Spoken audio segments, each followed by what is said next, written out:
नमस्कार, dB live Chhattisgarh में आप सभी का स्वागत है। छत्तीसगढ़ की तमाम बड़ी खबरों के साथ मैं हूं रेशमा। आइए देखते हैं आज की सुर्खियां। भारत जोड़ो यात्रा में शामिल हुए स्वास्थ्य मंत्री टीएस सिंहदेव, कश्मीर के पुलवामा में की पदयात्रा, मुख्यमंत्री भूपेश बघेल भी जाएंगे। दुष्कर्म मामले में बृजमोहन अग्रवाल ने कांग्रेस सरकार को दी चुनौती, कहा दम है तो मुझ पर केस करके दिखाएं। कांग्रेस बोली आरोपी का सपोर्ट कर रही भाजपा। और भारत जोड़ो यात्रा में शामिल नहीं होने पर आबकारी मंत्री ने जताया दुख, कहा मैं राहुल गांधी के पैर छूकर उनसे माफी मांगूंगा, उनका आशीर्वाद लूंगा। कांग्रेस की भारत जोड़ो यात्रा का समापन 30 जनवरी को महात्मा गांधी के बलिदान दिवस पर होगा। भारत जोड़ो यात्रा में शामिल होने छत्तीसगढ़ के स्वास्थ्य मंत्री टीएस सिंहदेव कश्मीर पहुंच गए हैं। सिंहदेव ने पुलवामा पहुंचकर राहुल गांधी व प्रियंका गांधी से मुलाकात की। मुख्यमंत्री भूपेश बघेल भी श्रीनगर पहुंच रहे हैं। कांग्रेस की भारत जोड़ो यात्रा में शामिल होने के लिए स्वास्थ्य मंत्री टीएस सिंहदेव व प्रदेश अध्यक्ष मोहन मरकाम कश्मीर पहुंच गए हैं। टीएस सिंहदेव पुलवामा से श्रीनगर तक की यात्रा में शामिल हुए। इस दौरान वे कुछ देर तक राहुल गांधी और प्रियंका गांधी के साथ पैदल भी चलते रहे। टीएस सिंहदेव ने कहा कि आज भारत जोड़ो यात्रा के अंतिम चरण में शामिल हुए और राहुल गांधी और प्रियंका गांधी के साथ चल पड़ा। प्रदेश अध्यक्ष मोहन मरकाम भी भारत जोड़ो यात्रा में शामिल हुए। इसके अलावा मुख्यमंत्री भूपेश बघेल और महिला कांग्रेस की अध्यक्ष व सांसद फूलो देवी नेताम भी श्रीनगर आने वाले हैं। 30 जनवरी को श्रीनगर में भारत जोड़ो यात्रा के समापन में एक जनसभा होगी, जिसमें मुख्यमंत्री भूपेश बघेल शामिल होने वाले हैं। छत्तीसगढ़ विधानसभा के नेता प्रतिपक्ष नारायण चंदेल के बेटे के खिलाफ दर्ज दुष्कर्म के मामले में पूर्व मंत्री बृजमोहन अग्रवाल ने कांग्रेस सरकार को बड़ी चुनौती दी है। बृजमोहन अग्रवाल ने कहा कि सरकार बिलो द बेल्ट वार कर रही है। दिल्ली से लौटने पर मीडिया से चर्चा करते हुए पूर्व मंत्री बृजमोहन अग्रवाल ने कहा कि यह सरकार बिलो द बेल्ट वार कर रही है। अगर उनमें दम है तो बृजमोहन के खिलाफ केस करें, नारायण चंदेल के खिलाफ करें। उनके बच्चों के खिलाफ क्या है? बृजमोहन अग्रवाल ने कहा कि बच्चे सभी के होते हैं। चुप्पी नहीं है, ये सरकार बिलो द बेल्ट वार कर रही है। अगर उनमें दम है तो बृजमोहन के खिलाफ करें, नारायण चंदेल के खिलाफ करें। उनके बच्चों के खिलाफ क्या है? बच्चे सभी के होते हैं। बृजमोहन अग्रवाल के बयान के बाद कांग्रेस मुख्यालय राजीव भवन में संचार विभाग के अध्यक्ष सुशील आनंद शुक्ला, प्रवक्ता आरपी सिंह और धनंजय ठाकुर ने इन बयानों पर पलटवार किया। सुशील आनंद शुक्ला ने कहा कि नेता प्रतिपक्ष नारायण चंदेल के पुत्र के खिलाफ एक आदिवासी लड़की ने रेप की शिकायत दर्ज कराई है।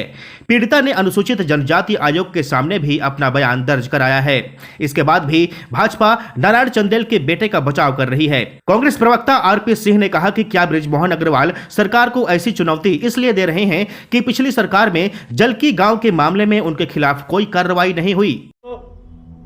आज बयान देते देते सारी मर्यादाओं को तोड़ दिया।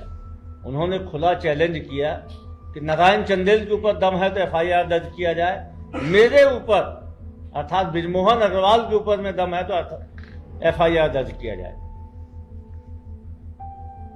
बृजमोहन अग्रवाल किस बात की चुनौती दे रहे हैं? उन्होंने ऐसा क्या अपराध किया है जिस पर वे खुद एफआईआर का चैलेंज कर रहे हैं?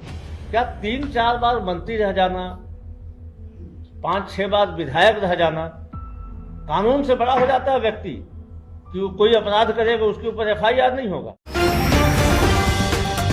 छत्तीसगढ़ के आबकारी मंत्री कवासी लखमा ने कहा है कि मैं राहुल गांधी की भारत जोड़ो यात्रा में अब तक शामिल नहीं हो पाया हूं।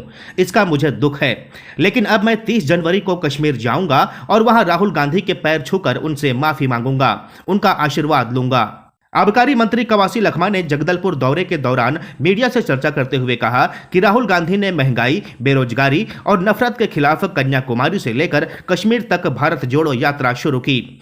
राहुल गांधी दुनिया के पहले ऐसे नेता हैं जो सिर्फ एक टी शर्ट और पैंट पहनकर ठंड में कई हजार किलोमीटर की पैदल यात्रा निकाले हैं। कवासी लखमा ने कहा कि मेरा बेटा इस यात्रा में शामिल होने गया था, लेकिन मैं नहीं जा पाया, इसलिए अब 30 जनवरी को मैं कश्मीर जाकर राहुल गांधी से मुलाकात करूंगा, उनके पैर छूकर माफी मांगूंगा। राहुल गांधी देश का नेतृत्व करें, वे आने वाले चुनाव में प्रधानमंत्री बने, इसके लिए वैष्णव देवी के दरबार जाकर मन्नत मांगूंगा। तो गया था, लेकिन मैं अभी तक पद यात्रा में नहीं गया, इसलिए समापन में मैं राहुल गांधी को पैर छूंगा, राहुल गांधी को आशीर्वाद दूंगा, लेऊंगा उनका, इसलिए आशीर्वाद लेने जा रहा हूं। छत्तीसगढ़ की राजधानी रायपुर के साइंस कॉलेज मैदान में राज्य स्तरीय युवा महोत्सव का शुभारंभ हुआ। 3 दिवसीय आयोजन में लोक कला, साहित्य और ग्रामीण खेलों की प्रतिस्पर्धा आयोजित हुई। युवा महोत्सव का शुभारंभ करते हुए स्कूल शिक्षा मंत्री डॉक्टर प्रेम साय सिंह टेकाम ने कहा कि इस महोत्सव से युवाओं को अपनी प्रतिभा को अभिव्यक्त करने के लिए बेहतर मंच मिल रहा है। वहीं राज्य की समृद्ध संस्कृति, लोक खेल, परंपराओं आदि को जानने और समझने का मौका मिलेगा। शिक्षा मंत्री डॉक्टर प्रेम साय सिंह टेकाम ने कहा कि हमारा यह प्रयास रहा है कि युवाओं की ऊर्जा और उत्साह केवल आयोजनों तक सीमित न रहे, बल्कि उनका रचनात्मक कार्यों में भी इस्तेमाल होता रहे।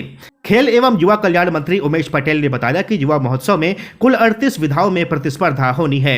उनमें से 24 सांस्कृतिक विधाएं, 6 खेल विधाएं तथा 7 अन्य विधाएं शामिल हैं।